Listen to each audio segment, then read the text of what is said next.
প্রিয় শিক্ষার্থীবৃন্দ, এখন আমরা শিখব চার আলিফ মাদ।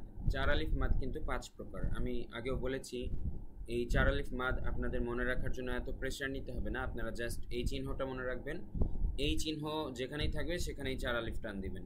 তো প্রকারগুলো মনে না রাখলেও হবে, তারপরেও আমরা জাস্ট জানানোর সুবিধার্থে আমরা একবার করে বলে যাই। তবে জাস্ট মেইনলি এটা মনে রাখলেই হবে যে এই চিহ্ন থাকলেই আপনাদের চার আলিফ টান দিতে হবে।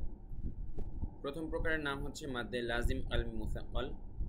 কালিমায় মাদের হরফ বা মাদের হরকতের ওপরে মোটা চিহ্ন বামে তাজদিদ থাকলে চার আলিফ টেনে পড়াকে মাদ্দে লাজিম কালমি মুসাক্কাল বলে। এত নামটাম আপনাদের মনে রাখা লাগবে না, জাস্ট আপনারা এই উদাহরণটা দেখেন যে এখানে এই চিহ্ন থাকার কারণে চার আলিফ টান হবে। কিভাবে হবে আমি দেখাচ্ছি।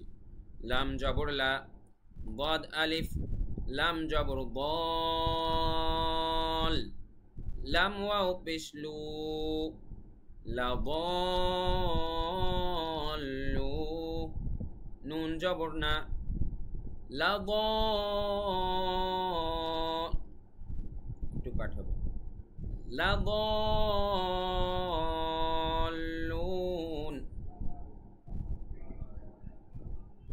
লাদল্লুনা।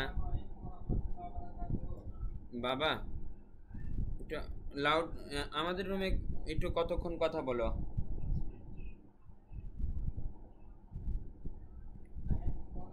আমাদের রুমে একটু 5 মিনিট বসো বাবা।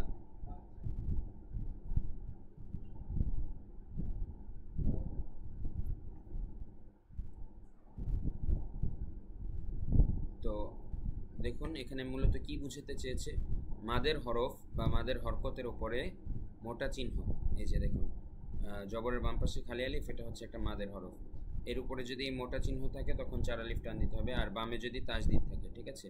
তো এই এত ভেতরের নিয়ম আপনাদের মনে রাখার আসলে প্রয়োজন নেই, জাস্ট শুধু এটাই মনে রাখবেন, খুবই সহজ। এই 5 প্রকারেই একই নিয়ম যে এই চিহ্নটা দেখলেই আপনারা চার আলিফ টান দিবেন। তো পরের প্রকারগুলো আর বিস্তারিত বলছি না, যেহেতু আপনাদের যত সহজ করে পড়ানো যায় আপনাদের জন্য ততই ভালো। তো এখানে দেখুন এটা হচ্ছে দ্বিতীয় প্রকার। দ্বিতীয় প্রকারও একই, যে এই চিহ্নটা থাকলে আপনারা চার আলিফ টান দিবেন। কীভাবে দেখুন, হামজা লাম জবর আল, সরি একটু কাট হবে, হামজা লাম খারা জবর আল, হামজা খারা জবর আ, নুন জবর না, আল আনা। এখানে দেখুন হামজা খারা জবর হওয়ার কারণে সর্বোচ্চ এক আলিফ টান হওয়ার কথা ছিল, কিন্তু এই চিহ্নটা থাকার কারণে আমরা চার আলিফ টান দিব।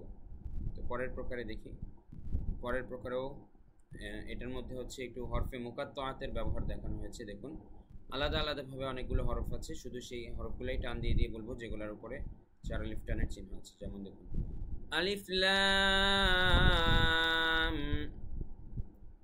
আলিফ লাম মিম র, এই দুইটা হরফের উপরে চার আলিফ টান আছে তাই চার আলিফ টান দিয়েছি, আর এটার উপরে এক আলিফ টান আছে খারা জবর, তাই এক আলিফ দিয়েছি। আবার একইভাবে এখানেও এক আলিফ টান হবে এই তয়ের উপরে, আর চার আলিফ করে টান হবে সিন আর মিমের উপরে। এভাবে তসিম মিম। পরের প্রকার দেখুন, পরের প্রকারেও একই, এই চিহ্ন থাকলে আমরা চার আলিফ টান দিব। কাফ হা ইয়া আইন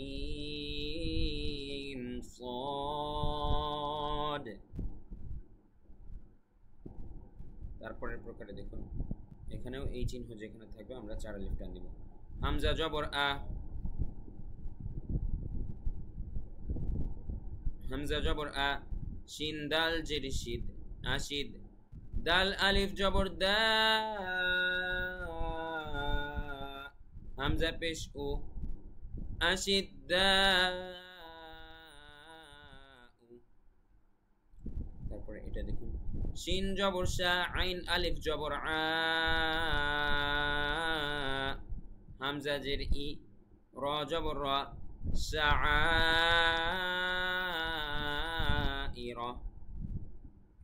তো আশা করি বুঝতে পেরেছেন।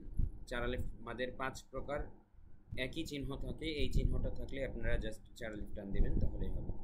তো নিয়মগুলো নিয়মগুলো ভালোভাবে প্র্যাকটিস করবেন সেই অনুরোধ জানিয়ে, সেই আশাবাদ ব্যক্ত করে আমরা আজকের ক্লাস শেষ করছি। ওয়া মা তাওফীকি ইল্লা বিল্লাহ। আসসালামু আলাইকুম ওয়া রাহমাতুল্লাহ।